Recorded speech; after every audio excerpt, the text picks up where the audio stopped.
तो भाई लोग, सोलो लेवलिंग का प्रीमियर तो ख़त्म हो चुका है, बट साथ ही में इस एनीमे ने कई सारे क्रंची रोल के रिकॉर्ड तोड़ दिए हैं। और साथ ही में ये एनीमे कई लोगों को year of the best best of the year, और कई लोगों को ओवर रेटेड और हाई है इसकी, ऐसा कुछ लोगों का कहना है।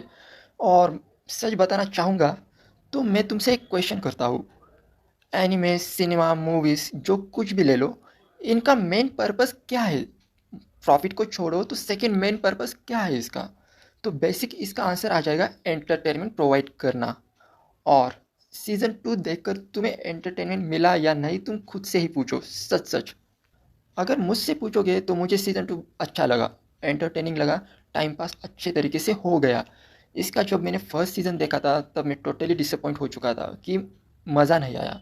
बट जब सेकंड सीज़न देखा, जब पहले 2 एपिसोड स्पेशली, तो माइंड में एक अलग इमेज बन गई, स्पेशली इसका एनिमेशन पहले 2 एपिसोड का, और साथ ही में जो एक्शंस है, लाजवाब। इसके पीछे की एक और 2 वजह है।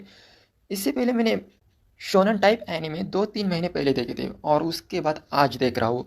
तो थोड़ा-सा एक्साइटमेंट और एंटरटेनमेंट तो अच्छा ही होगा मेरे लिए। और साथ ही में सीज़न 1 मुझे टोटली डिसअपॉइंट कर दिया था। इस वजह से सीज़न 2 से मेरी कुछ ज़्यादा एक्सपेक्टेशन नहीं थी, पर लोग कह रहे थे इसका जेजू आइलैंड वाला आर्क कमाल का है, ऐसा कह रहे थे। और टू बी ऑनेस्ट सच बताना चाहूँगा तो उस सिनेरियो के बारे में, तो सबसे पहले एक बात बताता हूँ जो कि कॉमन सेंटेंस है। जेजू आइलैंड और काइमेरिया एंट आर्क, दोनों में बहुत ज़्यादा सिमिलरिटीज़ है, और कई लोग कहते हैं कॉपी है, और वो दिख कर भी आता है इसमें।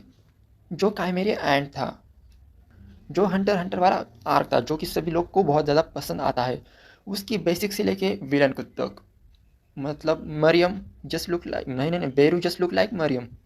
बट उस बात को साइड में रखते हुए, इसका ये जो आइलैंड आर्क तुम्हें एंटरटेन करेगा या फिर नहीं, स्पेशली तुमने तो देखा ही होगा इसे अभी तक तो, बट जिन्होंने भी नहीं देखा उनके लिए बता देता हूँ। मुझे इस आइलैंड के बारे में कुछ ज़्यादा पता भी नहीं था और एक्साइटमेंट भी नहीं थी।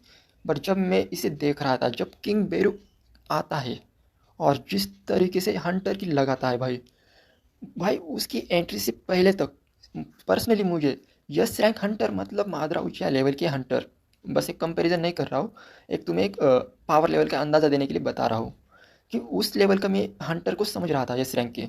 बट जब बेरू आता है और लोगों को अपनी औकात दिखाता है, तब पता चल गया कि भाई ये नल्ले बेरोजगार जिन्हों के सामने ई लेवल से भी कम के है। और इसके बाद मैंने सोचा इसकी मानवा पढ़नी तो पड़ेगी, और साथ ही में मुझे ये पता चला इसके पहले 12 एपिसोड एनीमे के वो कितने चैप्टर्स कवर करते हैं। तो 45, और सीज़न 2 के 13 एपिसोड कितने चैप्टर्स कवर करते हैं। तो गिन चुन के रफ कैलकुलेशन लेने जाओगे तो 5, 63 के आसपास, मतलब 45 प्लस 63 ऐड करो तो तुम्हें नंबर मिलेगा। तो उतने नंबर के चैप्टर्स सिर्फ और सिर्फ 25 एपिसोड में गए हैं। तो इससे तुम अंदाज़ा लगा सकते हो कितना कुछ काटा है।